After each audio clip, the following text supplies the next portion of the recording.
Bienvenue dans un nouvel épisode d'une histoire effrayante. Rassemblez-vous et essayez de rester dans la lumière. Certains des autres êtres des ténèbres ne sont pas aussi civilisés que moi, et je déteste nettoyer leurs dégâts. Une femme se tenait dans mon appartement, juste à côté du rideau de douche de Raoul. C'est arrivé il y a quelques années dans mon ancien studio.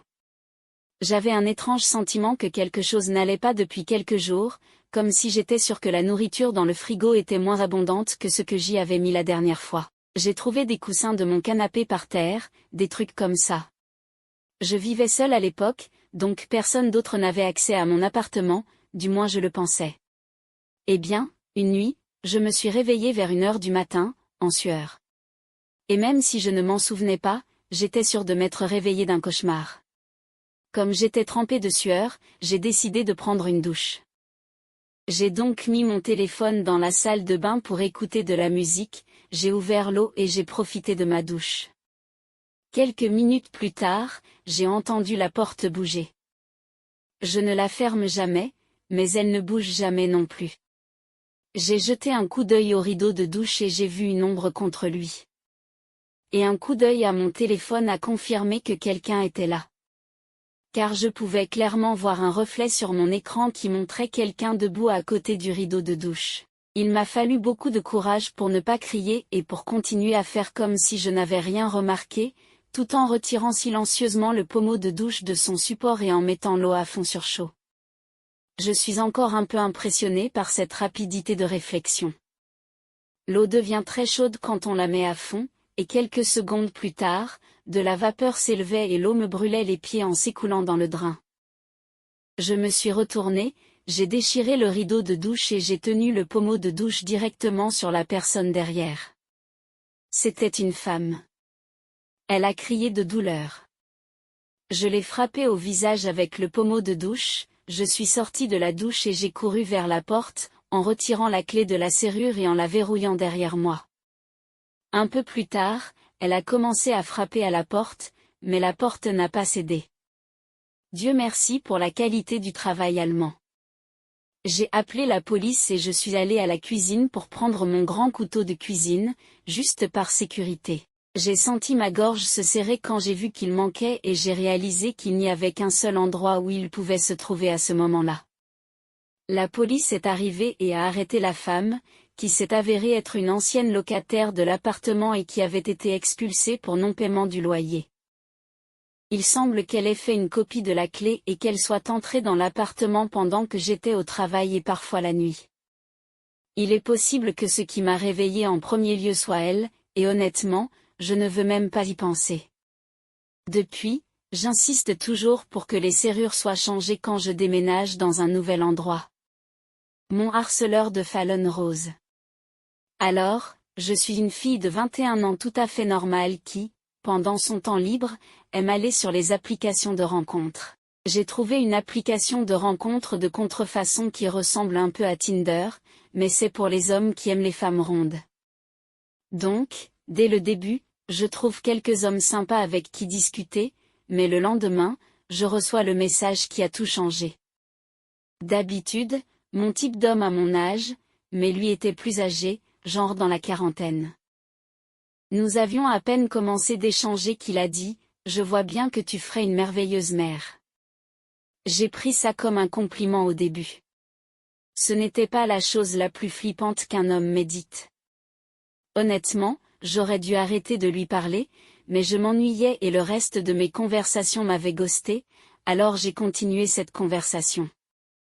Il m'a dit qu'il vivait dans la ville voisine de ma petite ville, donc il était vraiment proche de moi. Il était père célibataire, donc ce compliment de « tu ferais une merveilleuse mère » prenait maintenant un sens différent, de manière flippante. Il était barman dans 2 bars, un dans sa ville et un autre dans la mienne. Au bar de ma ville où il faisait ses services du week-end, il n'était qu'à 5 minutes, ce qui m'a un peu énervé parce que je ne voulais pas le voir en vrai. Une semaine plus tard, il a commencé à devenir vraiment collant, m'envoyant des SMS de « bonjour » avec 4 emojis à la suite. Je ne voulais pas être méchante, alors j'ai fait court et simple et j'ai répondu « salut ». Puis il a dit « écoute, je vais à la plage ce week-end dans ma Jeep. J'aimerais que tu viennes pour que je puisse te rendre heureuse pendant une journée.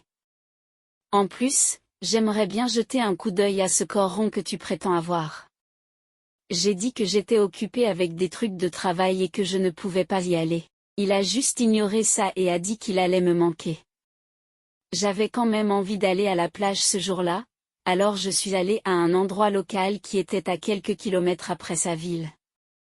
J'étais là depuis environ 1 heure et je bronzais sur le ventre, mais j'ai entendu quelqu'un s'approcher de moi. En levant les yeux, j'ai vu un type costaud qui semblait avoir la fin de la trentaine. Il m'a souri d'une manière bizarre, ce qui m'a fait flipper, et avant que je puisse lui demander ce qu'il voulait, il a dit, « Alors, c'est ça les trucs de travail ?» Mon cœur s'est arrêté une seconde. Ce ne pouvait pas être lui. Je n'avais jamais vu son visage auparavant, mais qui d'autre saurait ce que j'ai dit dans mes SMS? C'était la plage où j'allais. Quelle coïncidence, hein? Il a souri narquoisement. J'ai juste hoché la tête et j'ai commencé à rassembler mes affaires. Ouais, c'est vraiment une coïncidence. Quand je me suis levée, il a fait un grand pas en avant pour se tenir juste devant moi, laissant peu d'espace entre nous. Et, on dirait que tu es prête à te baigner. On va dans l'eau? Il a de nouveau souri narquoisement. Je commençais vraiment à être nerveuse. J'ai dit non et je suis allée rapidement à ma voiture et je suis partie en voiture. Je l'ai vu debout sur l'herbe au bord de la route, me faisant signe avec un sourire. Quel psychopathe! Une autre semaine a passé et j'ai gardé mes communications avec lui courtes. Mais pendant la semaine, j'ai eu des rencontres étranges avec lui. D'abord chez Walmart. Je pouvais comprendre ça parce qu'il vit dans une maison derrière Walmart, mais c'était quand même bizarre. Ensuite, je suis allée dans un bar qui était à quelques minutes de chez moi. J'étais là avec mon ami et nous avons pris quelques photos ensemble et je les ai mises sur mon Instagram. 30 minutes plus tard, il est arrivé avec sa tenue de travail. Il s'est assis à côté de moi pendant que mon ami était de l'autre côté. « Oh, tu viens ici aussi ?» Je l'ai regardé bizarrement et j'ai dit, « Je viens ici tous les vendredis avec mon ami. Je ne t'ai jamais vu ici auparavant. Pourquoi es-tu là? » Juste de passage. J'ai vu ta voiture et j'ai pensé te dire bonjour. Et aussi, qu'est-ce que tu bois? Je peux t'en offrir un autre. Mon ami m'a attrapé le genou et m'a dit de partir d'ici. J'ai juste dit non merci et j'ai rapidement payé mes boissons. Il s'est levé aussi et nous a suivis à l'extérieur. Tu ne peux pas conduire. Tu as bu. Laisse-moi te ramener. Je peux prendre soin de toi. J'avais peur. Son ton de voix était si désespéré. J'ai dit non et j'ai marché jusqu'à ma voiture et je suis rentrée chez moi, en m'assurant aussi de ne pas être suivie. Le lendemain, j'ai reçu un SMS tôt le matin de sa part. Et bébé, j'étais tellement inquiet pour toi hier soir. J'ai fait quelques recherches sur mon ordinateur portable et j'ai trouvé ton adresse. Tu dois faire plus attention à ta vie privée, ma chérie. Je l'ai défié, en lui disant qu'il n'avait pas mon adresse. Mais dans les secondes qui ont suivi, il me l'a donnée. Mon adresse complète, et encore plus d'informations. Comme les noms de mes parents, mon nom complet, tous nos anniversaires. J'étais terrifiée. Je peux venir te réconforter maintenant. Je veux te montrer combien je t'aime, et je te ferai tomber amoureuse de moi aussi. Je ne savais pas quoi faire. À ce moment-là, j'étais seule et je devais réfléchir vite. Le voisin d'en face était un ancien policier, alors j'ai pris mes clés et mon téléphone et j'ai couru chez lui, en priant qu'il soit à la maison. J'ai vu son camion dans l'allée et j'ai été tellement soulagée. Je l'ai vu dans le garage. J'ai couru vers lui en lui disant que j'avais besoin d'aide. Il a écouté mon histoire et a eu un air inquiet tout le temps. Il m'a dit de rentrer et de regarder par la fenêtre si sa Jeep descendait mon allée. Si c'était lui et qu'il tournait dans mon allée, mon voisin appellerait la police. Cela a duré environ 20 minutes, mais j'ai entendu un bruit fort venant de la route, et le voilà dans sa Jeep. Il a tourné à droite et a ralenti. Je suppose pour trouver la bonne maison. Il a vu mon adresse et s'est rapidement garé. Mon voisin a pris le téléphone et a commencé à parler directement à la police au lieu de l'opérateur. J'ai reçu un SMS sur mon téléphone de sa part disant « Je suis à ta porte, alors c'est ici que tu te caches ». Je me suis senti malade. J'attends juste que la police arrive en trombe dans ma rue pour l'arrêter. Je pense qu'il a réalisé que je ne répondais pas à la porte, alors il est remonté dans sa Jeep pour partir, mais le timing n'aurait pas pu être plus parfait. Car 2 voitures de police ont tourné au coin de la rue et ont bloqué mon allée pour qu'il ne puisse aller nulle part. Je suis sorti et je l'ai vu me noter. Il m'a vu aussi, et il avait l'air vraiment le cœur brisé. Je ne me sentais pas mal, ce qu'il a fait était fou.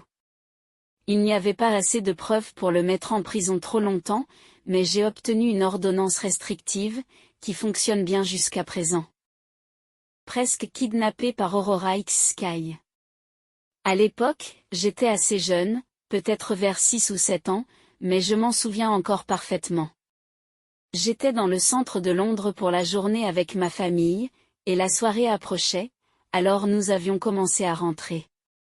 Nous n'habitions pas trop loin du centre de Londres, alors nous allions juste prendre un taxi jusqu'à la gare la plus proche et rentrer de là. Étant jeune, inexpérimenté avec le monde et tout simplement stupide, quand nous sommes descendus du taxi à la gare, j'ai pensé que c'était une coutume de dire au revoir au chauffeur de taxi en lui faisant signe alors qu'il partait. Ouais, stupide.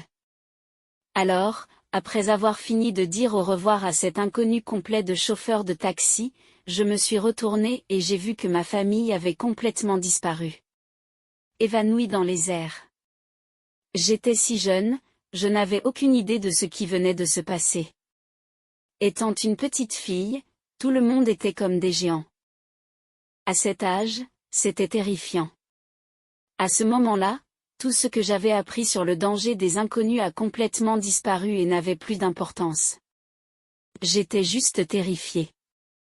Alors je me souviens avoir choisi de m'asseoir au milieu du trottoir et de faire la seule chose que je savais faire et de pleurer, en espérant que mes parents me trouveraient bientôt. Ça va ? J'ai levé les yeux sur le côté et j'ai vu un homme assis sur le banc à côté de moi, mais assis de telle manière que ses fesses étaient sur le dossier et ses pieds sur le siège, ce qui le faisait me dominer complètement. Je me souviens clairement de son image. J'ai perdu ma famille. Laisse-moi t'aider à les retrouver. Je pense les avoir vus aller par là. Suis-moi. Cette phrase m'est restée gravée depuis.